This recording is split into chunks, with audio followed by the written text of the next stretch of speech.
Praise God. ദൈവനാമത്തിന് മഹത്വം ഉണ്ടാകട്ടെ.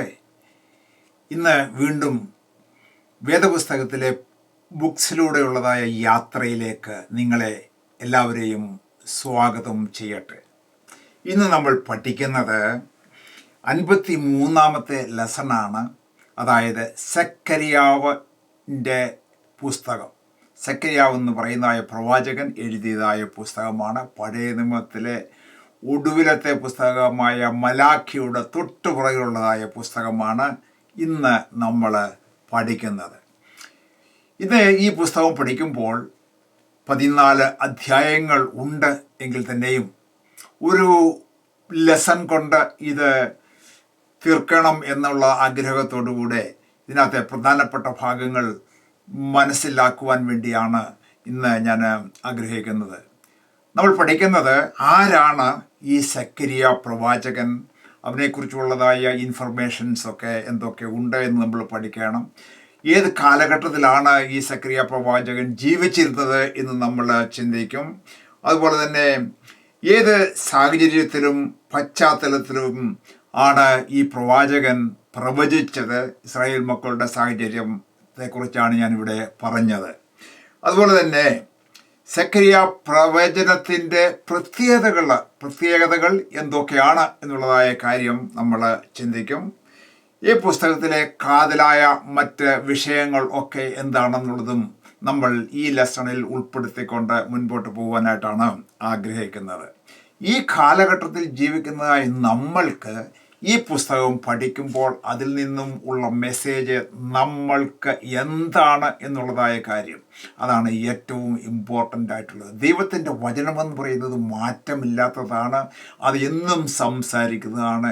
ഏത് കാലഘട്ടത്തിലും ജീവിക്കുന്നവർ എൻ്റെയും നിൻ്റെയും ആവശ്യം എന്താണെന്ന് ആത്മാവ് അറിഞ്ഞ് ഈ ആത്മാവ് തന്നിട്ടുള്ളതായ വചനം നമ്മുടെ ഹൃദയത്തിൽ ക്രിയ ചെയ്യുവാൻ തക്കവണ്ണം പ്രത്യേകാൽ ഈ പുസ്തകം ഉപകരിക്കുന്നത് കൊണ്ട് വളരെ ശ്രദ്ധയോടെ ഈ പുസ്തകം പഠിക്കുന്നത് നമ്മളുടെ ആത്മീയ ജീവിതത്തിനും ആത്മീയ വളർച്ചയ്ക്കും വളരെ ഉപകരിക്കും എന്ന് ഞാൻ പൂർണ്ണമായിട്ട് വിശ്വസിക്കുന്നു. പ്രൈസ് ഗോഡ്, ദൈവത്തിന് സ്തോത്രം.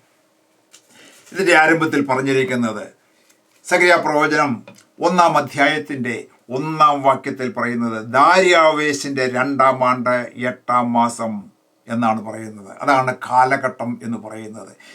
ആരാണ് ഈ ദാര്യാവേശ് എന്ന് പറയുന്നത്? ദാര്യാവേശ് എന്ന് പറയുന്നത് ബാബിലോണിലേക്ക് ഇവർ പ്രവാസത്തിന് കടന്നു ചെന്നതിന് ശേഷമായിട്ട് കോരേശ് രാജാവ് കടന്നു വരുന്നു. അതിന് ശേഷമായിട്ട് വന്നതായ രാജാവാണ് ഈ ദാര്യാവേശ് എന്ന് പറയുന്നത്. ആ സമയത്താണ് ഈ സെഖര്യാ പ്രവാചകൻ പ്രവചിക്കുന്നത്.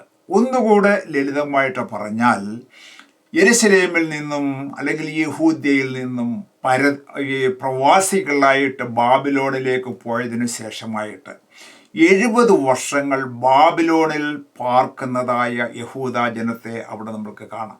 എന്നാൽ ദൈവത്തിൻ്റെ പ്രവചനമുണ്ട്, 70 സംവത്സരം കഴിയുമ്പോൾ ഞാൻ നിങ്ങളെ ബാബിലോണിൽ നിന്നും മടക്കി യെരുശലേമിലേക്ക് കൊണ്ടുവന്ന് അവിടുത്തെ ആലയം നിങ്ങളെ കൊണ്ട് പണിയിക്കും എന്നുള്ളതായ ദൈവത്തിൻ്റെ ആലോചന ഉള്ളതായ ദൈവജനത്തിന് കഴിഞ്ഞ യെസ്രായയുടെ പുസ്തകത്തിലും അതുപോലെ തന്നെ ഹഗ്ഗായിയുടെ പ്രവചനത്തിലൊക്കെയും നമ്മൾ പഠിച്ചു. ആ 70 വർഷം കഴിഞ്ഞപ്പോൾ ഈ കോരേശ് രാജാവിൻ്റെ വിളംബരത്തോട് ചേർന്ന് നിങ്ങൾക്ക് യെരുശലേമിലേക്ക് കടന്നു പോകാം, അതിനുള്ള എല്ലാ ഒത്താശകളും ഞാൻ ചെയ്തു തരാമെന്ന് വിളംബരം ചെയ്യുന്നു. അതോടൊപ്പം തന്നെ അതിൻ്റെ ലീഡേഴ്സായിട്ട് കൂടെ പോരുന്നവരെക്കുറിച്ചും നമ്മൾ പഠിക്കുകയുണ്ടായി. സെരുബാബേൽ എന്ന ആളിനെ ഗവർണറായിട്ട് യെരുശലേമിൽ നിയമിക്കുന്നു.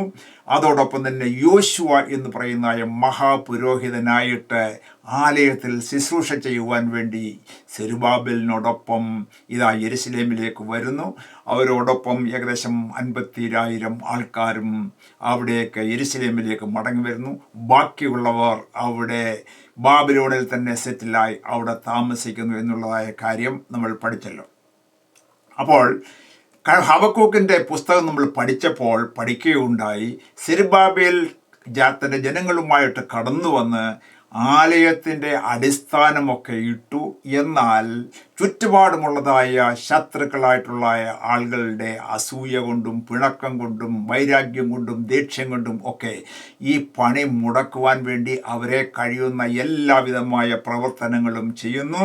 അതുപോലെ തന്നെ ബാബിലോണിലും മേദ്യപർഷ്യമുള്ളതായ രാജാക്കന്മാർക്ക് എഴുത്തുകളും കൈക്കൂലിയൊക്കെ കൊടുത്ത് ഈ പണി നിർത്തുവാൻ വേണ്ടി അവർ ശ്രമിക്കുന്നതായ കാഴ്ച നമ്മൾ കണ്ടു. അങ്ങനെ ആലയത്തിന് അടിസ്ഥാനമിട്ടതിന് ശേഷമായിട്ട് ഏകദേശം 12 വർഷങ്ങൾ അല്ലെങ്കിൽ 14 വർഷങ്ങളാണ് ഈ സെരുബ്ബാബേൽ പണി മുടങ്ങിക്കിടക്കുന്നതായ അവസ്ഥയിൽ ആ യെരുശലേമിൽ കഴിഞ്ഞുകൂടുന്നത്. നാച്ചുറലായിട്ട് പല ക്വസ്റ്റ്യൻസും അവൻ്റെ ജീവിതത്തിൽ വന്നേക്കാം. ഒരു ഭക്തനായ മനുഷ്യനാണ് എങ്കിൽ തന്നെയും തങ്ങളുടെ പ്രയാസവേളകളിൽ മറ്റുള്ളവരുടെ സഹായം ആവശ്യമാണ്. എന്നാൽ നമ്മൾക്ക് ദൈവത്തിൻ്റെ പ്രവർത്തനം ഇവിടെ നമുക്ക് മനസ്സിലാക്കാനായിട്ട് സാധിക്കും. ഈ സെരുബ്ബാബേലിനെയും അതുപോലെ തന്നെ മഹാപുരോഹിതനായ യോശുവയും ആ സമയത്ത് അവിടേക്ക് അയച്ചിട്ട് ഇവിടെ സെരുബ്ബാബേലിനെ ധൈര്യപ്പെടുത്തുന്നു എന്നുള്ളതായ കാഴ്ച നമ്മൾക്ക് കാണാം. ഇങ്ങനെ സെരുബ്ബാബേൽ വളരെ മനസ്സ് മടുത്തവനായിട്ട് ഇരിക്കുമ്പോൾ ദൈവം തൻ്റെ പ്രവാചകന്മാരെ ഈ സെരുബ്ബാബേലിൻ്റെ അടുക്കിലേക്കും യോശുവയുടെ അടുക്കിലേക്കും അയക്കുന്നതായ കാര്യങ്ങളും അവനോട് സംസാരിക്കുന്ന കാര്യങ്ങളും അവന് കൊടുക്കുന്നതായ വാഗ്ദത്തങ്ങളും അവനെ ഉറപ്പിക്കുന്നതായ വാക്കുകളൊക്കെയാണ് ഈ പുസ്തകത്തിൽ നമ്മൾക്ക് കാണുവാനായിട്ട് സാധിക്കുന്നത്. ആ പ്രവാചകന്മാർ എന്ന് പറയുമ്പോൾ കഴിഞ്ഞ ലെസണിൽ നമ്മൾ പഠിച്ചതായ ഹഗ്ഗായി പ്രവാചകനും ഇന്ന് നമ്മൾ പഠിക്കുവാൻ പോകുന്നതായ സെക്കരിയ പ്രവാചകനും ദൈവത്താൽ അയക്കപ്പെട്ട് ദൈവത്തിൻ്റെ വചനങ്ങൾ അവർക്ക് കൊടുത്ത് ദൈവത്തിൻ്റെ ആത്മാവിൻ്റെ പ്രോമിസ് അവർക്ക് കൊടുത്ത് ഈ സെരുബ്ബാബേലിനെയും യോശുവയെയും ഉറപ്പിച്ച് തൻ്റെ പ്രവർത്തനങ്ങൾ പൂർത്തീകരിക്കുവാൻ വേണ്ടി ദൈവം നടത്തുന്ന വഴികളാണ് ഈ പുസ്തകത്തിൽ നമ്മൾക്ക് കാണുവാനായിട്ട് സാധിക്കുന്നത്. അത് നമ്മൾ പഠിച്ചത് ദാര്യാവേശിൻ്റെ 2-ാം ആണ്ട് ആണ്, ഈ കാലഘട്ടത്തിലാണ് ഇത് സംഭവിച്ചത് എന്ന് 1-ാമത്തെ വാക്യത്തിൽ നമ്മൾക്ക് കാണാം. ഇനിയും ആരാണ് ഈ സെക്കരിയ പ്രവാചകൻ എന്ന് പറയുന്നത് എന്ന് നമ്മളൊക്കെ ആങ്ഷ്യസ് ആയിട്ട് ചിന്തിക്കുന്നതായ കാര്യമാണ്. ഇവിടെ പറയുന്നത് 1-ാമത്തെ വാക്യത്തിൽ തന്നെ ഇദ്ദോ പ്രവാചകൻ്റെ മകനായ ബെരഖ്യാവിൻ്റെ മകനായ സെക്കരിയാവിന് യഹോവയുടെ അരുളപ്പാട് ഉണ്ടായിരുന്നു. ഇദ്ദോ പ്രവാചകൻ എന്ന് പറയുന്നത് ഈ പ്രവാസത്തിന് മുമ്പ് തന്നെ യെരുശലേമിൽ അല്ലെങ്കിൽ യഹൂദയിൽ പ്രവചിച്ചിരുന്ന ഒരു പ്രവാചകനാണ് ഇദ്ദോ പ്രവാചകൻ. അങ്ങനെ പാരമ്പര്യമായിട്ട് ഇദ്ദോ പ്രവാചകൻ്റെ മകനായ ബെരഖ്യാവ് എന്ന് പറയുന്നതായ അവനും ഒരു പ്രവാചകനായിരുന്നു. അവൻ്റെ മകനായിട്ടുള്ളതായ സെക്കരിയാവാണ് പ്രവാചകനായിട്ട് ഇവിടേക്ക് കടന്നു വരുന്നത്. ആ പുസ്തകമാണ് നമ്മൾ ഇന്ന് പഠിക്കുന്നത്. ഈ സെക്കരിയ പ്രവാചകനെക്കുറിച്ച് മറ്റ് എന്തെങ്കിലും അറിവ് നിങ്ങളുടെ ഹൃദയത്തിലേക്ക് കടന്നു വരുന്നുണ്ടോ എന്ന് ചോദിച്ചാൽ, നമ്മുടെ കർത്താവായ യേശു ക്രിസ്തു അവനെക്കുറിച്ച് ഒരു വാചകം പറഞ്ഞിട്ടുണ്ട്. അത് നമ്മൾക്ക് കാണുവാനായിട്ട് സാധിക്കും. അതായത് മത്തായിയുടെ സുവിശേഷം 23-ാം അധ്യായത്തിൻ്റെ 31 മുതൽ 35 വരെയുള്ളതായ വാക്യങ്ങളിൽ യേശു യെരുശലേം ദേവാലയത്തിലുള്ളതായ ശാസ്ത്രിമാരോടും പുരോഹിതന്മാരോടുമൊക്കെ പറയുന്ന കാര്യമാണ്, നിങ്ങൾ ദൈവം അയച്ചതായ പ്രവാചകന്മാരെ ഗണ്യമാക്കിയിട്ടില്ല. അതുമാത്രമല്ല, നിങ്ങൾ അവരെ കൊന്നുകളയുകയും ചെയ്തു. നിങ്ങൾക്ക് ഇഷ്ടപ്പെടാത്ത വചനം തന്നതിനാൽ ദൈവം അയച്ചതായ പ്രവാചകന്മാരെ കൊന്ന ഒരു വംശമാണ് നിങ്ങൾ എന്ന് പറഞ്ഞിട്ട് ഈ സെക്കരിയ പ്രവാചകനെ നിങ്ങൾ കൊന്നുകളഞ്ഞു എന്ന് അവിടെ പറയുന്നതായിട്ട് നമ്മൾക്ക് കാണാം. മത്തായി 23-ാം അധ്യായത്തിൻ്റെ 35-ാമത്തെ വാക്യം, മന്ദിരത്തിനും യാഗപീഠത്തിനും മധ്യേ വെച്ച് നിങ്ങൾ കൊന്ന ബെരഖ്യാവിൻ്റെ മകൻ സെക്കരിയാവിൻ്റെ രക്തം ചൊരിഞ്ഞവരാണ് നിങ്ങൾ എന്ന് പറയുമ്പോൾ ദൈവം തൻ്റെ വചനവുമായിട്ട് പ്രവാചകന്മാരെ നിങ്ങളുടെ അടുക്കിലേക്ക് അയക്കുമ്പോൾ നിങ്ങൾക്കിഷ്ടപ്പെടാത്തതായ, നിങ്ങളെ ചോദ്യം ചെയ്യുന്നതായ വചനമാണെങ്കിൽ അവരെ കൊന്ന് കളയുന്നതായ ഒരു സ്വഭാവമാണ് നിങ്ങൾക്ക് ഉള്ളത് എന്ന് യേശു തുറന്ന് പറയുന്നതായ സംഭവമാണ്. അങ്ങനെ രക്തസാക്ഷിയായിട്ട് മരിച്ചതായ ഒരു പ്രവാചകനാണ് ഈ സെക്കരിയ പ്രവാചകൻ എന്ന് നമ്മൾക്ക് കാണാം. അപ്പോൾ ഹഗ്ഗായി പ്രവാചകൻ 4 മാസം കൊണ്ട് അവരെ ഉണർത്തി. എന്നാൽ അതിന് ശേഷമായിട്ട് 4 വർഷം ഇവരോടൊപ്പം ചേർന്ന് പ്രവർത്തിക്കുകയും സെരുബ്ബാബേലിനെയും യോശുവയെയും ധൈര്യപ്പെടുത്തുകയും ചെയ്ത് യെരുശലേം ആലയത്തിൻ്റെ പണി പൂർത്തിയാക്കുവാൻ സഹായിച്ചതായ പ്രവാചകനാണ് ഈ സെക്കരിയ പ്രവാചകൻ എന്ന് പറയുന്നത്. മറ്റൊരു രീതിയിൽ പറഞ്ഞാൽ വളരെ പ്രതികൂലങ്ങളുടെയും യുദ്ധങ്ങളുടെയൊക്കെ മധ്യത്തിൽ മനസ്സ് മടുത്തിരുന്നതായ ഒരു ജനത്തെ ഉറപ്പിച്ച് ദൈവം ഏൽപ്പിച്ചതായ ശുശ്രൂഷ ചെയ്യുവാൻ വേണ്ടി ദൈവം അയച്ച പ്രവാചകനാണ് ഈ സെക്കരിയ പ്രവാചകൻ എന്ന് പറയുന്നത്. സെക്കരിയ പ്രവാചകൻ അന്നത്തെ കാലത്ത് അവരോട് പ്രവചിച്ചുവെങ്കിൽ തന്നെയും മാറ്റമില്ലാത്ത ആ ദൈവത്തിൻ്റെ വചനം ഇന്നത്തെ കാലത്തും എന്നോടും നിന്നോടും സംസാരിച്ചുകൊണ്ടിരിക്കുന്നു, ശക്തീകരിച്ചുകൊണ്ടിരിക്കുന്നു, ഉറപ്പിച്ചുകൊണ്ടിരിക്കുന്നു, ബലം പകർന്നുകൊണ്ടിരിക്കുന്നു. പ്രത്യേകാൽ ദൈവത്തിൻ്റെ വാഗ്ദത്തമായ പരിശുദ്ധാത്മാവിനെക്കുറിച്ചുള്ള പ്രത്യേകമായ ആ മെസ്സേജുകളൊക്കെ തന്ന് നമ്മളെ ബലപ്പെടുത്തുന്നതായ വചനമായിട്ട് ഇന്നും നിലകൊള്ളുന്നു. നമ്മൾ ഇതിനോടുള്ള ബന്ധത്തിൽ പല പ്രസംഗങ്ങളൊക്കെ കേട്ടിട്ടുണ്ട്. എന്നാൽ ഈ പുസ്തകം ഒരു പാഠം കൊണ്ട് തീർക്കേണ്ടത് കൊണ്ട് വളരെ വേഗത്തിൽ നമ്മൾ മുൻപോട്ട് പോവുകയാണ്. Praise God. ഈ പ്രവചനത്തിൻ്റെ ഒരു പ്രത്യേകത നമ്മൾ നോക്കുമ്പോൾ പഴയ നിയമത്തിലെ യെശയ്യാവിൻ്റെ പ്രവചനം കഴിഞ്ഞാൽ ഏറ്റവും കൂടുതൽ നമ്മുടെ കർത്താവായ യേശുക്രിസ്തുവിനെ കുറിച്ച് സംസാരിക്കുകയും യേശുക്രിസ്തുവിൻ്റെ വരവിനെക്കുറിച്ചും സംഭവിപ്പാനിരിക്കുന്നതായ കാര്യങ്ങളെക്കുറിച്ചൊക്കെ വളരെ അധികമായിട്ട് പ്രവചിച്ചിട്ടുള്ള ഒരു പ്രവാചകനാണ്, അല്ലെങ്കിൽ പ്രവചന പുസ്തകമാണ് ഈ സെക്കരിയാവിൻ്റെ പുസ്തകം എന്ന് പറയുന്നത്. ഇനി നമുക്കെല്ലാം ഓരോ ചാപ്റ്റർ ബൈ ചാപ്റ്ററായിട്ട് വേഗം മുൻപോട്ട് പോയി ഇതിലെ ഉള്ളടക്കം എന്താണെന്നും പ്രധാനമായിട്ടുള്ള കാര്യങ്ങൾ എന്താണെന്നും നമുക്ക് മനസ്സിലാക്കുക എന്നുള്ളതാണ് ഈ പാഠത്തിലെ പ്രധാനമായിട്ട് ഞാൻ ഉദ്ദേശിക്കുന്നത്. ഇവിടെ 1-ാം അധ്യായത്തിൽ തങ്ങളെ പരിചയപ്പെടുത്തിയതിന് ശേഷമായിട്ട് ഈ ദൈവം പ്രവാചകനിൽ കൂടെ പറയുന്നതായ വാക്ക് നോക്കുക. എന്താണ് ഇവിടെ പറയുന്നത്? 1-ാം അധ്യായത്തിൻ്റെ 3-ാം വാക്യത്തിലേക്ക് നമ്മൾ നോക്കുമ്പോൾ അവിടെ കാണുന്നത് എന്നിലേക്ക് തിരുവീൻ എന്ന് ദൈവത്തിൻ്റെ അരുളപ്പാട് പ്രവാചകൻ ജനങ്ങളെ അറിയിക്കുകയാണ്. എന്നിലേക്ക് നിങ്ങൾ തിരിയുവീൻ. ഇപ്പോൾ നിങ്ങളുടെ മനസ്സൊക്കെ മറ്റ് പലതിലേക്ക് പോയിരിക്കുകയാണ്, എന്നിൽ നിന്നും അകന്നിരിക്കുകയാണ്. എന്നാൽ നിങ്ങൾ എങ്കിലേക്ക് തിരിയുവീൻ. നിങ്ങളുടെ മനസ്സും ഹൃദയം സർവശക്തനായ ദൈവത്തിങ്കിലേക്ക് തിരിവീൻ എന്നാണ് പറയുന്നത്. എന്നാൽ എന്ത് സംഭവിക്കും അങ്ങനെ ചെയ്താൽ? എന്നാൽ ഞാൻ നിങ്ങളുടെ അടുക്കലേക്കും വരും.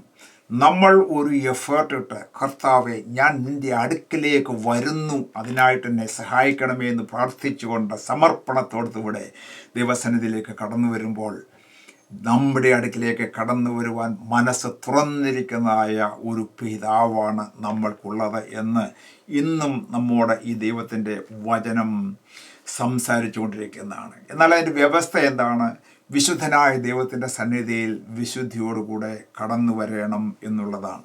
1-ാം അധ്യായം 4-ാമത്തെ വാക്യം നമ്മൾ നോക്കുമ്പോൾ അവിടെ കാണുന്നത് ദൈവം പ്രവാചകന്മാരെ ഓരോ സമയങ്ങളിലായിട്ട് അയച്ചു. അവരുടെ പിതാക്കന്മാരുടെ സമയത്തും പ്രവാചകന്മാരെ ഒക്കെ അയച്ചു. എന്നാൽ നിങ്ങൾ ചെവി തന്നില്ല എന്നാണ് പറയുന്നത്. പ്രിയപ്പെട്ടവരെ, പ്രവാചകന്മാരെ ദൈവം അയക്കുക എന്ന് പറഞ്ഞാൽ ദൈവത്തിൻ്റെ വചനം അതാത് സമയത്ത് അയച്ചു കൊടുക്കുന്നത് ദൈവത്തിൻ്റെ ഒരു സ്വഭാവമാണ്. ഏത് പ്രതികൂല സാഹചര്യത്തിലും ദൈവത്തിൻ്റെ വചനം അയച്ചു കൊടുത്ത് നമ്മളെ ബലപ്പെടുത്തുകയും നമ്മളെ എഴുന്നേൽപ്പിച്ച് നിർത്തുകയും നമ്മളുടെ പ്രതികൂലത്തിൽ നമ്മളെ വിടുവിക്കുകയും ചെയ്യുന്നത് ദൈവമാണ്. എന്നാൽ ഈ ലോകത്തിലെ മനുഷ്യർ പലരും അതിന് ചെവി കൊടുക്കുന്നില്ല. അവൻ ആരാണ് എന്നോട് സംസാരിപ്പാൻ എന്നുള്ളതായ മട്ടിൽ അത് തട്ടിക്കളയുന്നതായ അനുഭവമാണ് വേദപുസ്തകത്തിൽ പലപ്പോഴും ഇൻക്ലൂഡിങ് ഈ യഹൂദ പാരമ്പര്യത്തിൽ കാണുന്നത്. അതാണ് യേശുവും പറഞ്ഞത്, നിങ്ങൾ പ്രവാചകന്മാരെ കൊന്നവരാണ്, നിങ്ങളുടെ പിതാക്കന്മാരെ പോലെ നിങ്ങൾ ആകരുത്. പ്രിയപ്പെട്ടവരെ, ഇന്നത്തെ കാലത്തും സാധാരണ ആൾക്കാർ പറയുന്നതായ ഒരു കാര്യമാണ്, എൻ്റെ പിതാക്കന്മാരെ പോലെ ഞാൻ ജീവിക്കും. എന്നാൽ ഇവിടെ പറയുന്നത്, നിങ്ങളുടെ പിതാക്കന്മാർ അകൃത്യം ചെയ്തതുകൊണ്ടാണ് അവരെ ശിക്ഷിച്ച് ബാബിലോണിലേക്ക് അയച്ചത്. അതുപോലെ നിങ്ങൾ ആകരുത്. പാരമ്പര്യത്തിൽ നിങ്ങൾ ആശ്രയിക്കരുത്. ദൈവത്തിൻ്റെ വചനം എന്ന് പറയുന്നുവോ അതനുസരിക്കണം എന്നാണ് ദൈവത്തിൻ്റെ ആത്മാവ് ഇന്നും നമ്മളോട് പറയുന്നത്. ഞാൻ പലപ്പോഴും കേൾക്കുന്നതായ ഒരു പല്ലവിയാണ്, എൻ്റെ പിതാവിൻ പോകുന്ന സ്ഥലത്ത് എനിക്ക് പോയാൽ മതി. അത് സ്വർഗമായാലും നരകമായാലും അവിടെ പോയാൽ മതി, അവിടെ അടക്കിയാൽ മതി. എനിക്ക് ബാക്കിയുള്ള കാര്യങ്ങളൊന്നും എനിക്ക് ചിന്തിക്കേണ്ട കാര്യമല്ല. ദൈവത്തിൻ്റെ വചനം എന്ത് പറയുന്നു എന്നുള്ളത് അതൊരു വിഷയമല്ല. ആ ഗതിയാണ് ഇവിടെ ഈ ഇസ്രായേൽ മക്കൾക്ക് സംഭവിച്ചത്. ദൈവം പറയുകയാണ്, നിങ്ങളുടെ അനുസരണം കെട്ട പിതാക്കന്മാരെ പോലെ നിങ്ങളാകരുത്.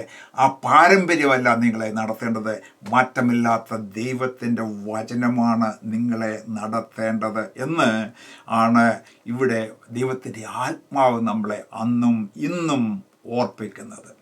1-ാം അധ്യായത്തിൻ്റെ 6-ാമത്തെ വാക്യം നമ്മൾ വായിക്കുമ്പോൾ അവിടെ വീണ്ടും ഈ പ്രവാചകന്മാരെ കുറിച്ച് പറയുകയാണ്. ആരാണ് ഈ പ്രവാചകന്മാർ? പ്രവാചകന്മാർ മാറിപ്പോകും, എന്നാൽ വചനം മാറുകയില്ല. ഈ സെഖരിയ പ്രവാചകന്റെ ജീവിതം തന്നെ നോക്കൂ. അവനെ ദൈവം അയച്ചു, അവനോട് കൽപ്പിച്ച വചനങ്ങളൊക്കെ തുറന്നു പറഞ്ഞു. സെഖരിയാവ് ഈ സെരുബാബലിനോട് പറഞ്ഞു, ജോഷുവയോട് പറഞ്ഞു, അവിടുത്തെ ജനങ്ങളോട് പറഞ്ഞു. ഈ സമയം അവർ കേട്ടു എന്നുള്ളതൊരു വാസ്തവമാണ്.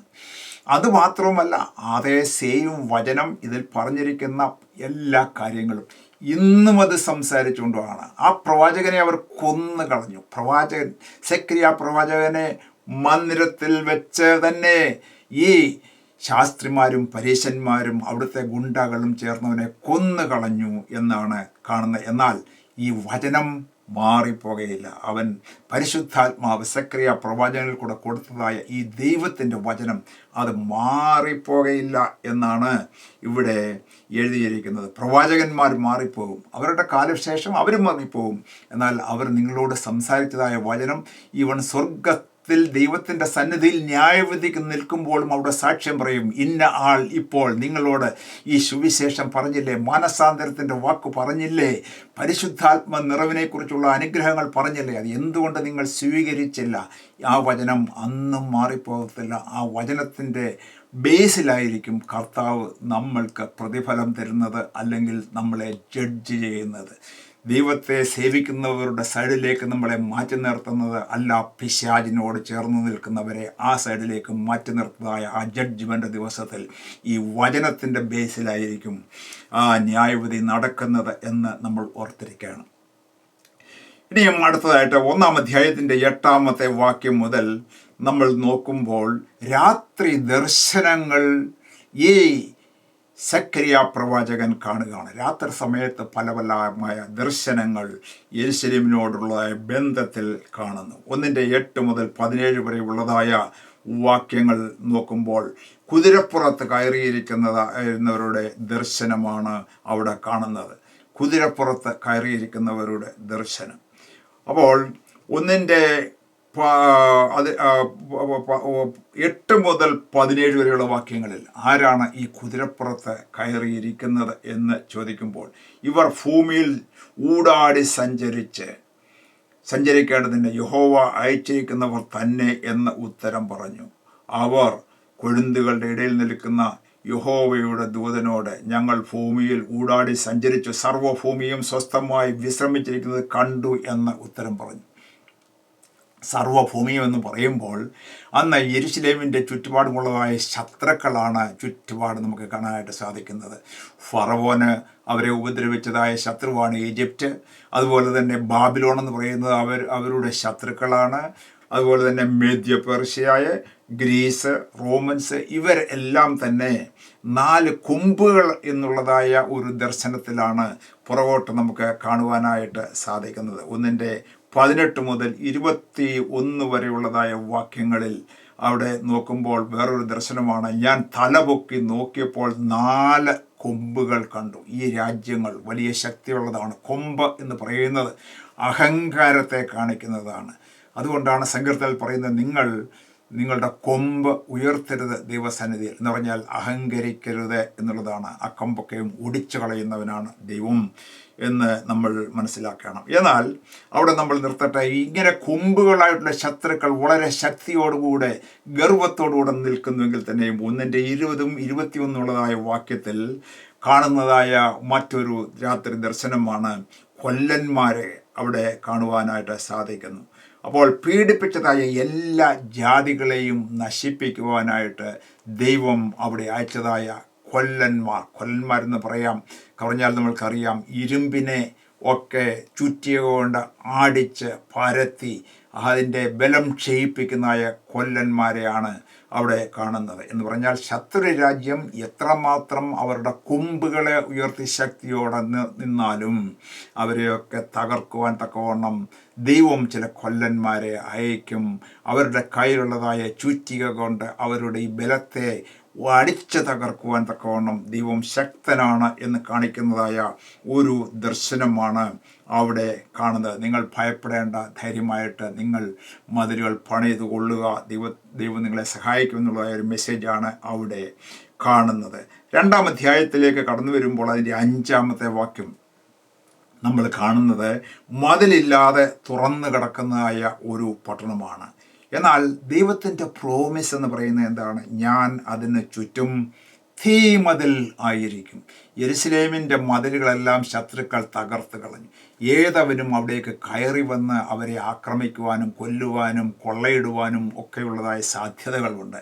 എന്നാൽ ദൈവം ഇവിടെ പറയുന്നത്, ഈ മതിൽ ഇല്ലാതെ കിടക്കുന്നുവെങ്കിൽ തന്നെയും ഞാൻ യെരുശലേമിന് ചുറ്റും തീമതിലായിരിക്കും. ഒരുത്തനും ഒരു ശത്രുവിനും അവിടേക്ക് പ്രവേശിപ്പാനായിട്ട് സാധ്യമാകയില്ല എന്നുള്ള ദൈവത്തിൻ്റെ പ്രോമിസാണ്. അന്ന് യെരുശലേമിനോട് പറഞ്ഞതായ ഈ ദൈവത്തിൻ്റെ പ്രോമിസ്, പ്രിയപ്പെട്ടവരെ, നിൻ്റെ ഭവനത്തിന്, നിൻ്റെ ജീവിതത്തിന്, നിൻ്റെ മക്കൾക്ക്, നിൻ്റെ കുടുംബങ്ങൾക്ക് ചുറ്റും ദൈവം തീമതിൽ ആയിരിക്കും എന്ന് നിങ്ങൾ വിശ്വസിക്കുന്നുണ്ടോ? ഉണ്ടെങ്കിൽ ആ ദൈവത്തിൻ്റെ വചനം ഇന്ന് നമ്മളുടെ ജീവിതത്തിൽ ആപ്ലിക്കബിളാണ്. ആ പ്രോമിസിനെ ചൊല്ലിക്കൊണ്ട് നമ്മൾ പ്രാർത്ഥിക്കണം. ദൈവത്തിൽ അഭയം ചെയ്തുകൊണ്ട് നമ്മൾ മുൻപോട്ട് പോകണം എന്നാണ് ഇവിടെ നിന്നും നമ്മൾക്ക് മനസ്സിലാക്കുവാനായിട്ട് സാധിക്കുന്നത്.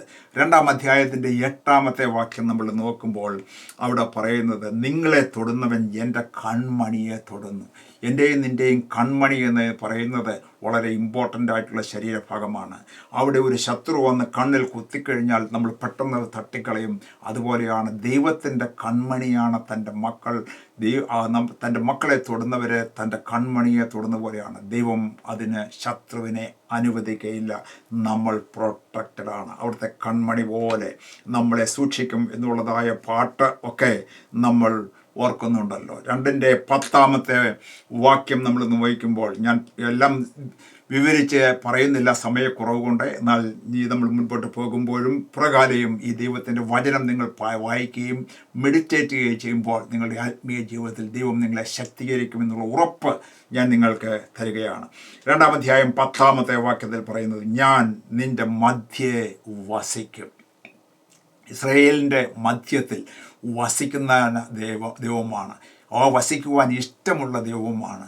പഴയ നിയമത്തിൽ മോശയുടെ സമയത്ത് ഒക്കെ ആ ഇസ്രായേൽ മക്കളുടെ മധ്യത്തിൽ ദൈവ സാന്നിധ്യം ഉണ്ടായിരുന്നുകൊണ്ടാണ്, ദൈവ പ്രവൃത്തി ഉണ്ടായിരുന്നത്, ശത്രുക്കളുടെ മേൽ ഒക്കെ ജയം നൽകിയത് എന്ന് നമുക്ക് കാണാനായിട്ട് സാധിക്കും. പുതിയ നിയമത്തിലേക്ക് കടന്നു വരുമ്പോൾ നമ്മുടെ കർത്താവായ യേശു ക്രിസ്തു തന്നെ പറയുകയുണ്ടായല്ലോ, 2-3 പേർ കൂടുന്നിടത്ത് ഞാൻ നിങ്ങളുടെ മധ്യേ ഉണ്ട്. നമ്മളുടെ പ്രാർത്ഥന കേൾക്കുവാൻ, നമ്മളുടെ യാചനയ്ക്ക് മറുപടി നൽകി തരുവാൻ, നമ്മളെ സഹായിപ്പാൻ, അത്ഭുതം ചെയ്യുവാൻ, സൗഖ്യമാക്കുവാൻ തക്കവണ്ണം കർത്താവിൻ്റെ സാന്നിധ്യം നമ്മളുടെ മധ്യത്തിൽ അയച്ച് നമ്മെ നടത്തുന്നവനായ കർത്താവാണ് എന്ന് ഈ വചനത്തിൽ നിന്നും നമ്മൾക്ക് വീണ്ടും ഉറപ്പ് തരികയാണ്.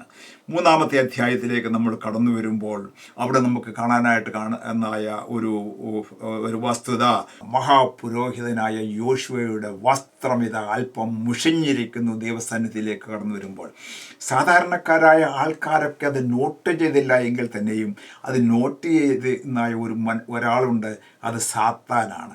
സാത്താൻ എല്ലായ്പ്പോഴും അപവാദം പറയുവാൻ, എന്നെക്കുറിച്ചും നിന്നെക്കുറിച്ചും അപവാദം പറയുവാൻ വേണ്ടി ചുറ്റും നോക്കി നടക്കുന്നതായ ഒരു ആളാണ് ഈ സാത്താൻ എന്ന് പറയുന്നത്. ഇവിടെ ഈ മഹാപുരോഹിതനായ ഈ യോശുവായുടെ വസ്ത്രം ഇതാ അതിൽ ചെളിപുരണ്ടിരിക്കുന്നു, മുഷിഞ്ഞിരിക്കുന്നു. വിശുദ്ധനായ ദൈവത്തിൻ്റെ സന്നിധിയിൽ അവൻ എങ്ങനെ ആരാധിക്കുവാനായിട്ട് കഴിയുമെന്ന് പറഞ്ഞിട്ട് കുറ്റം പറയുന്നവനായിട്ടാണ് കാണുന്നത്.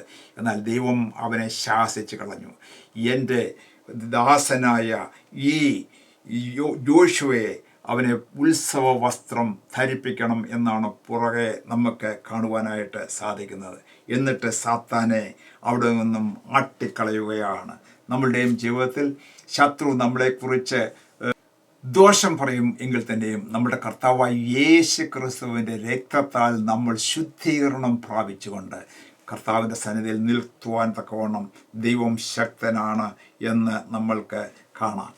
3-ാം അധ്യായത്തിൻ്റെ 7-ാമത്തെ വാക്യത്തിലേക്ക് വരുമ്പോൾ ദൈവത്തെ സേവിക്കുന്നവർക്കുള്ളതായ ഒരു പ്രോമിസ് ഇവിടെ നമ്മൾക്ക് കാണാനായിട്ട് സാധിക്കും.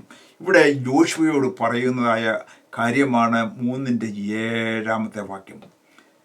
ഇതാണ്: സൈന്യങ്ങളുടെ യഹോവ ഇപ്രകാരം അരുളി ചെയ്യുന്നു, നീ എൻ്റെ വഴികളിൽ നടക്കുകയും എൻ്റെ കാര്യം നോക്കുകയും ചെയ്താൽ, നീ എൻ്റെ ആലയത്തെ പരിപാലിക്കുകയും എൻ്റെ പ്രാകാരങ്ങളെ സൂക്ഷിക്കുകയും ഞാൻ നിനക്ക് ഈ നിൽക്കുന്നവരുടെ ഇടയിൽ ആഗമനം അനുവദിക്കുകയും ചെയ്യും.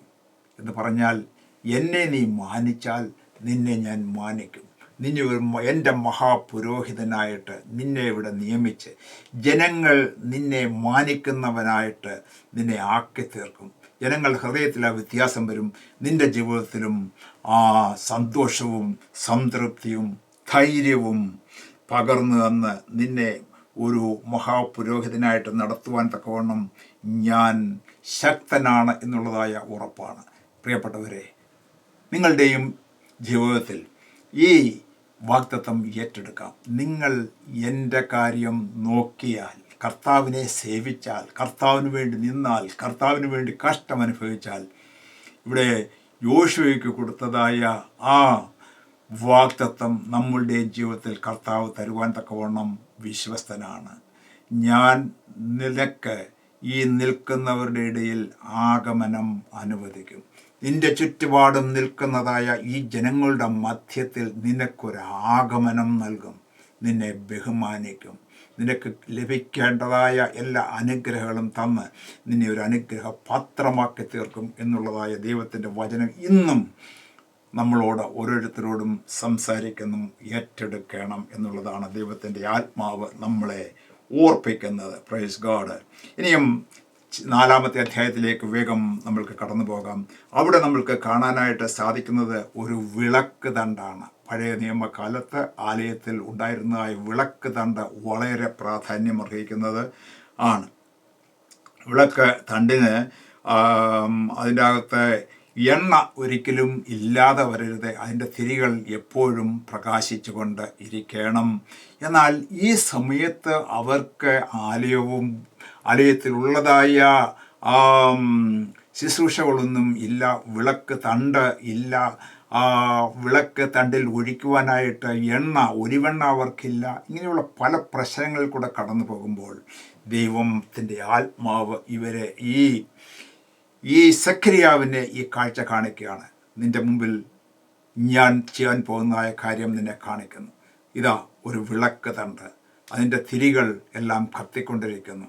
അതിനകത്ത് ഒഴിക്കുവാനുള്ളതായ ഒലിവ് ഓയിൽ നിനക്ക് ഇല്ല എങ്കിൽ തന്നെയും സകല റിസോഴ്സും ഉണ്ടാക്കിയവനും സകല റിസോഴ്സും തൻ്റെ മക്കൾക്ക് വേണ്ടി നൽകി തരുന്നവനുമായ ദൈവം ചെയ്യുന്ന ഒരു കാര്യമുണ്ട്.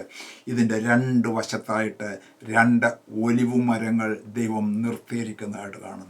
ആ ഒലിവ് മരങ്ങളിൽ നിന്നും ആ പൈപ്പുകൾ ഡയറക്റ്റായിട്ട് ഈ വിളക്ക് തണ്ടിലേക്ക് അല്ലെങ്കിൽ അതിൻ്റെ കുടത്തിലേക്ക് കണക്ട് ചെയ്തിരിക്കുന്നു. എന്ന് പറഞ്ഞു കഴിഞ്ഞാൽ ഒരിക്കലും നിന്നു പോകാത്തതായ ആ എണ്ണ, പരിശുദ്ധാത്മാവിൻ്റെ എണ്ണ എല്ലായ്പ്പോഴും ഈ ആലയത്തിലേക്ക് പകർന്ന് ഞാൻ നിങ്ങളെ ശക്തീകരിക്കും എന്നാണ് പറയുന്നത്. ആരാണ് ഈ 2 ഒലിവ് മരങ്ങൾ എന്നതിനെക്കുറിച്ചും പറയുമ്പോൾ അതിൻ്റെ ഇൻ്റർപ്രിട്ടേഷൻ പറയുന്നത് ഇങ്ങനെയാണ്. ഒന്ന്, ഗവർണറായിട്ട് സേവനമനുഷ്ഠിക്കുന്നതായ പവറുള്ളതായ സെരുബാബേൽ ഒലിവുമരം ഒരു വശത്ത് നിൽക്കുന്നു, മറ്റേ വശത്ത് മഹാപുരോഹിതനായ ജോഷുവ നിൽക്കുന്നു. അങ്ങനെ 2 ഒലിവുമരങ്ങൾ അവനെ കാണിച്ചു. അവിടെ നിന്നും ഡയറക്റ്റായിട്ട് ഒരിക്കലും നിന്നു പോകാത്തതായ ഒഴുക്കുള്ളതായ ആ ഒലിവ് എണ്ണ ഈ കുടത്തിലേക്ക് വന്ന് ദൈവത്തിൻ്റെ ആലയം പരിപുഷ്ടമായിട്ട് പ്രകാശിക്കുന്നത് ആയിരിക്കും. ആ വിളക്ക് ദണ്ട് എല്ലായ്പ്പോഴും പ്രകാശം നൽകുന്നതായിരിക്കും. അതിൻ്റെ ഒഴുക്ക് ഒരിക്കലും നിന്നു പോകാത്തതായിരിക്കും എന്നുള്ള ഉറപ്പാണ് ദൈവം നൽകുന്നത്. Praise God. ഇനിയും 4-ാം അധ്യായത്തിൻ്റെ 6-ാമത്തെ വാക്യം തുടർന്ന് അവിടെ നമുക്ക് കാണാനായിട്ട് സാധിക്കുന്നത്, സൈന്യത്താലല്ല ശക്തിയാലുമല്ല എൻ്റെ ആത്മാവിനാൽ അത്രേ. ഇതിൻ്റെയൊക്കെ പൊരുളെന്ന് പറയുന്നത് ദൈവത്തിൻ്റെ ആത്മാവിനുള്ളതായ പ്രാധാന്യമാണ് നമ്മൾ മനസ്സിലാക്കേണ്ടത്. ഇന്നത്തെ കാലത്തും ദൈവത്തിൻ്റെ ആത്മാവ് യേശുക്രിസ്തു പ്രോമിസ് ചെയ്തതുപോലെ നമ്മൾക്ക് ഉണ്ടെങ്കിൽ, നമ്മളിലേക്ക് പകരുന്നുവെങ്കിൽ, ആത്മാവിൻ്റെ ആ ഒരു ചെറിയ ഭാഗമല്ല, നിന്നു പോകാത്തതുപോലെ ആത്മനിറവിലേക്ക് കടന്നു വരുന്നതായ അനുഭവം ഉണ്ടെങ്കിൽ അവിടെയാണ് നിറഞ്ഞു തുളുമ്പുന്നതായ അനുഭവം. സൈന്യം വന്നാലും മറ്റേത് ശക്തി വന്നാലും അതിനെയൊക്കെ ഓവർകം ചെയ്യുവാൻ തക്കവണ്ണം അതിനേക്കാൾ ശക്തമായ പവറുള്ള, ഡൈനാമിക് പവറുള്ളതായ പവറാണ് ദൈവത്തിൻ്റെ ആത്മാവിൻ്റെ ശക്തി എന്ന് പറയുന്നത്. പഴയ നിയമത്തിൽ പറഞ്ഞിരിക്കുകയാണ്, സൈന്യത്താലല്ല ശക്തിയാലുമല്ല എൻ്റെ ആത്മാവിനാൽ അത്രേ എന്ന്. 4-ാം അധ്യായത്തിൻ്റെ 7-ാമത്തെ വാക്യത്തിൽ പറയുന്ന ഒരു വാക്ക് നിങ്ങളുടെ ശ്രദ്ധയിലേക്ക് കൊണ്ടുവരട്ടെ. ആണ് സെരുബ്ബാബേലിൻ്റെ മുമ്പിലുള്ള പർവ്വതം, മഹാപർവ്വതം സമഭൂമിയായിട്ട് തീരും. ഈ പർവ്വതങ്ങളെയൊക്കെ ഉണ്ടാക്കിയവന് കർത്താവാണ്, നമ്മളുടെ സൃഷ്ടാവാണ്. അവൻ വിചാരിച്ചാൽ ഈ പരിശുദ്ധാത്മാവിൻ്റെ ശക്തി പകർന്നു വരുമ്പോൾ ഈ മഹാപർവ്വതം പോലെയുള്ളതായ എനിമീസ്, അവരുടെ കുതിരകൾ, പടക്കൂട്ടങ്ങൾ, അവരുടെ സകല സൈന്യവും സമഭൂമിയായി തീരും. യെരുശലേമിലുള്ളതായ തൻ്റെ ജനം സെക്യൂറായിരിക്കും എന്നുള്ളതായ ഉറപ്പാണ് ഇവിടെ നമുക്ക് കാണുവാനായിട്ട് സാധിക്കുന്നത്. 4-ാം അധ്യായത്തിൻ്റെ 9-ാമത്തെ വാക്യം കാണുന്നത്, സെരുബ്ബാബേലിൻ്റെ കൈ ഇതിന് അടിസ്ഥാനമിട്ടു, അവൻ്റെ കൈ തന്നെ അത് തീർക്കും എന്നുള്ളത് ദൈവത്തിൻ്റെ വാഗ്ദത്തം കൊടുക്കുകയാണ്.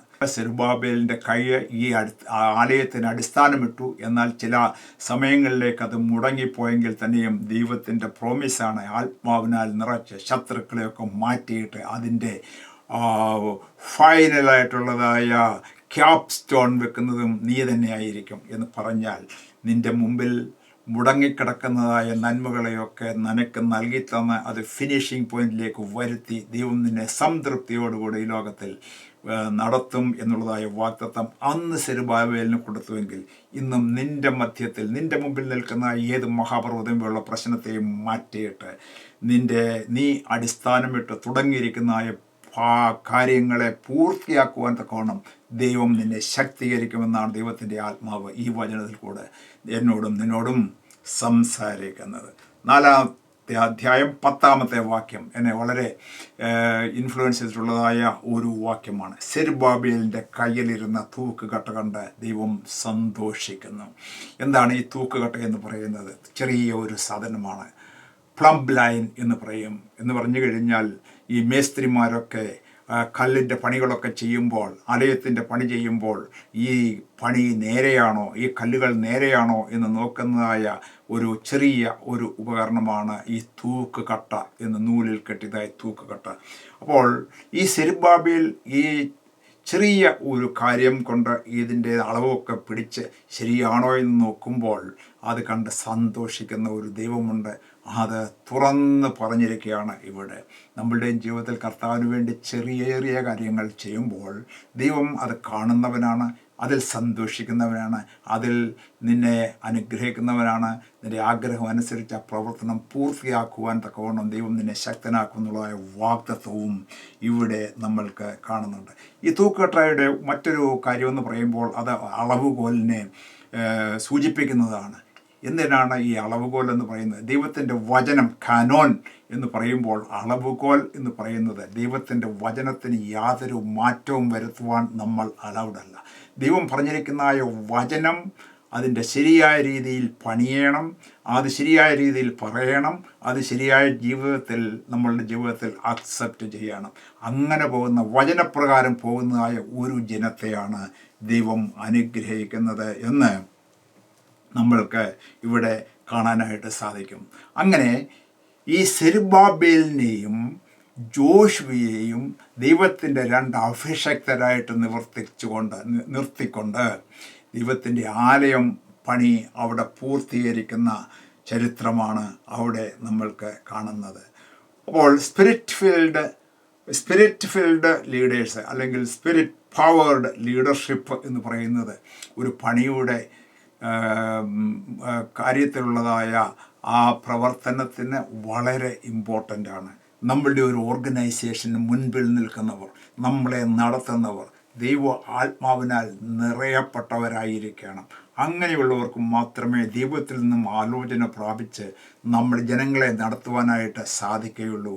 അപ്പോൾ നമ്മൾ ഫോളോ ചെയ്യുന്നതായ ഏത് സ്ഥലത്തും സ്പിരിറ്റ് ഫിൽഡ് ലീഡർഷിപ്പ് ഉണ്ടായിരിക്കണം എന്നുള്ളത് വളരെ ഇമ്പോർട്ടൻ്റ് ആണ്. ട്രഡീഷനേക്കാൾ അധികമായിട്ട് ദൈവത്തിൻ്റെ ആത്മാവിൻ്റെ ആ ആലോചന ഏറ്റെടുത്തുകൊണ്ട് അതിന് പ്രകാരം മുൻപോട്ട് പോകുന്ന ലീഡർഷിപ്പ് ഉണ്ടെങ്കിൽ തങ്ങളെ ഫോളോ ചെയ്യുന്ന ജനങ്ങളും അതേ രീതിയിൽ തന്നെ ദൈവത്തിൻ്റെ ആലോചന പ്രകാരം മുൻപോട്ട് പോകുവാൻ ഈ സെരുബ്ബാബേലിനെയും ജോഷുവയെയും സഹായിച്ചതുപോലെ ഇന്നത്തെ കാലത്തും സ്പിരിറ്റ് ഫീൽഡ് ലീഡേഴ്സിനെ ദൈവം അവിടെയിടങ്ങളിലായിട്ട് ഉപകരിക്കും എന്നാണ് നമ്മൾക്ക് ഇവിടെ കാണുവാനായിട്ട് സാധിക്കുന്നത്. ഇനിയും 5-ാം അധ്യായത്തിലേക്ക് കടന്നു പോകുമ്പോൾ മറ്റൊരു കാഴ്ച അവൻ കാണുന്നത് പാറിപ്പോകുന്നതായ ചുരുൾ കാണുന്നു. ഈ ചുരുൾ എന്ന് പറയുന്നത് എപ്പോഴും ദൈവത്തിൻ്റെ വചനമാണ്. എന്നാൽ അത് പാറി അവിടെ ലക്ഷ്യമില്ലാതെ പോകുന്നതായ അനുഭവം എന്ന് പറയുന്നത് ശാപമാണ്. പാപവുമായിട്ട് മിങ്കിള് ചെയ്യുവാനായിട്ട് ദൈവം ഒരിക്കലും അനുവദിക്കുന്നില്ല. അവിടെ ഒരു സ്ത്രീയുടെ ജീവിതവുമായിട്ട് അല്ലെങ്കിൽ അശുദ്ധമായിട്ട് കാര്യങ്ങളെക്കുറിച്ചൊക്കെ പറഞ്ഞുകൊണ്ട് അതിൽ നിന്നും മടങ്ങി വരണം എന്നുള്ളതായ കാര്യമാണ് ആ ദർശനത്തിൽ നിന്നും നമ്മൾക്ക് കാണുവാനായിട്ട് സാധിക്കുന്നത്. ഇനിയും ചാപ്റ്റർ 6 നമ്മൾ കടന്നു വരുമ്പോൾ അവിടെ നമുക്ക് കാണുന്നത് 4 രഥങ്ങളാണ്. ദൈവജനത്തെ പീഡിപ്പിക്കുന്നതായ രഥങ്ങൾ നമ്മൾക്ക് കാണാനായിട്ട് സാധിക്കും. അത് ഈ ലോകത്തിൻ്റെ ശക്തികളാണ്.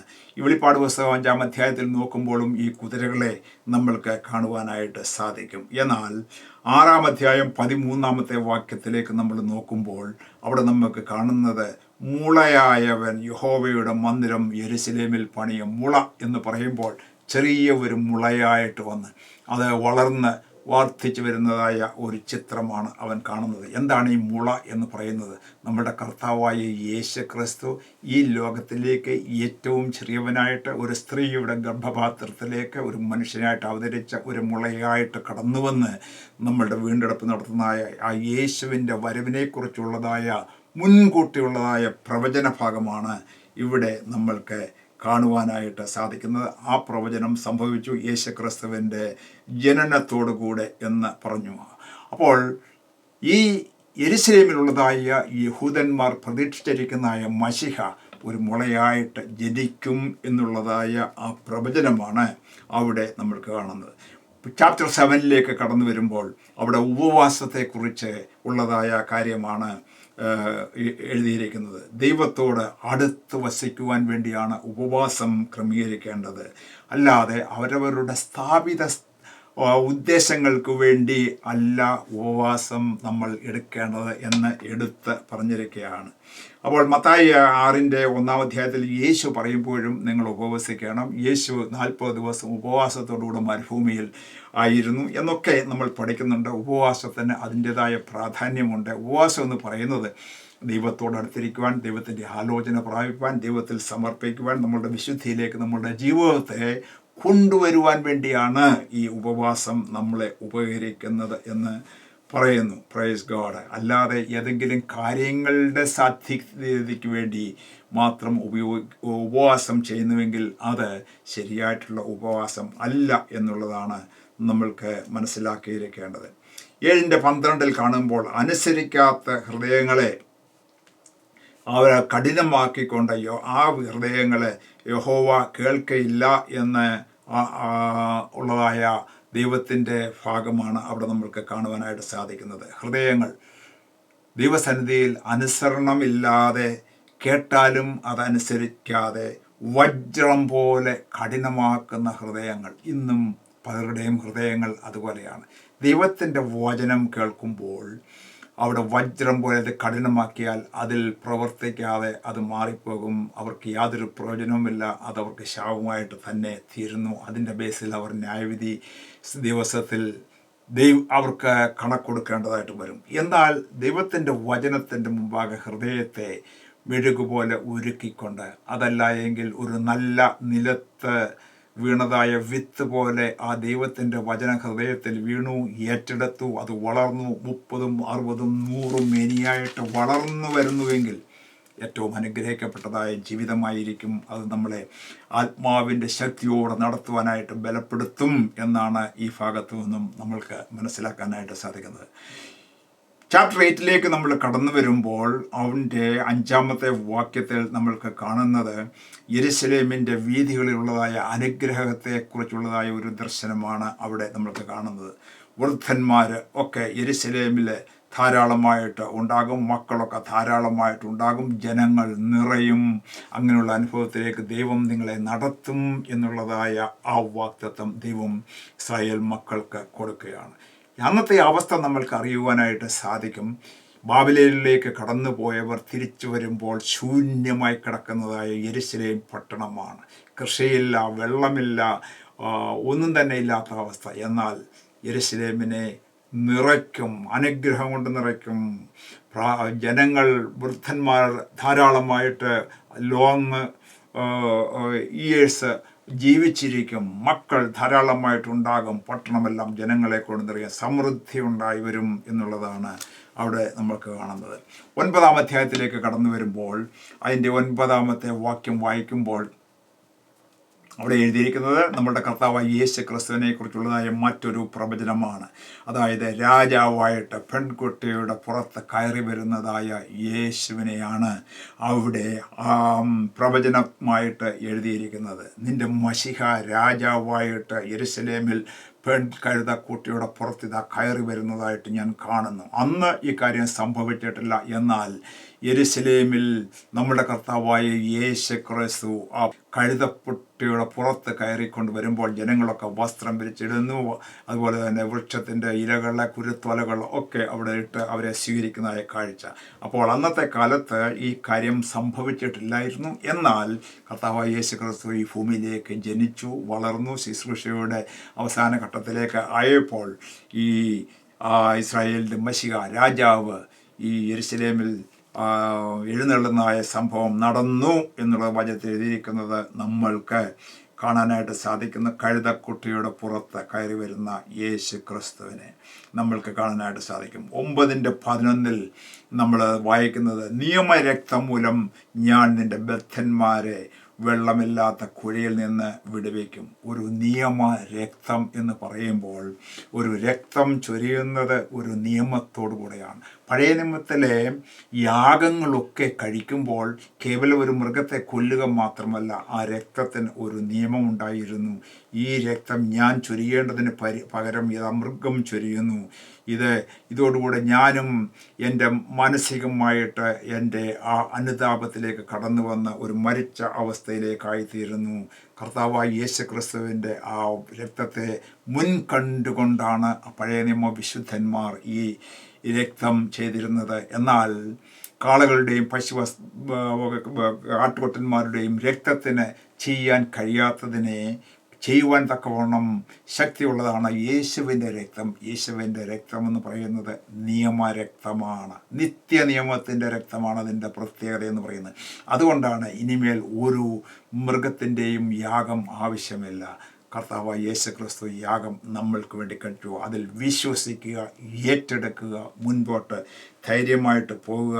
അത് ഒരു നിയമത്തിൻ്റെ രക്തമാണ്. ദൈവവും നാമുമായിട്ടുള്ള നിയമം, വാക്കുമാറാത്ത കർത്താവ് നമ്മളെ ആ ബദ്ധന്മാരുടെ അവസ്ഥയിൽ നിന്നും, വെള്ളമില്ലാത്ത പൊട്ടക്കുഴയിൽ കിടക്കുന്ന അവസ്ഥയിൽ നിന്നും വിടുവിക്കുന്നതായ പ്രോമിസ്, ദൈവത്തിൻ്റെ കർത്താവിൻ്റെ ഈ പ്രവർത്തനത്താൽ രക്ഷിക്കപ്പെട്ടവർക്ക് വിടുതലിൻ്റെ അനുഭവമുണ്ട്. അവർ ബദ്ധന്മാരായിരുന്നു, എന്നാൽ പിശാചിൻ്റെ ആ ബന്ധനത്തിൽ നിന്നും വിടുവിക്കപ്പെട്ടവരാണ്, സ്വാതന്ത്ര്യം പ്രാപിച്ചവരാണ് എന്നുള്ള കാര്യം നമ്മൾക്ക് ധൈര്യം തരുന്നതാണ്. അങ്ങനെയാണ് നമ്മൾ ക്രിസ്തുവിൽ സ്വതന്ത്രരായിട്ട് മുൻപോട്ട് പോകുന്നത് എന്ന് മനസ്സിലാക്കുകയാണ്. ചാപ്റ്റർ 10 നമ്മൾ കടന്നു വരുമ്പോൾ ഒന്നാമത്തെ വാക്യം പറയുന്നത് ഒരു പ്രോമിസാണ്. മുൻ മഴയും പിൻമഴയും തക്ക സമയത്ത് അയക്കുന്ന കർത്താവ് നിങ്ങളെ അനുഗ്രഹിക്കും.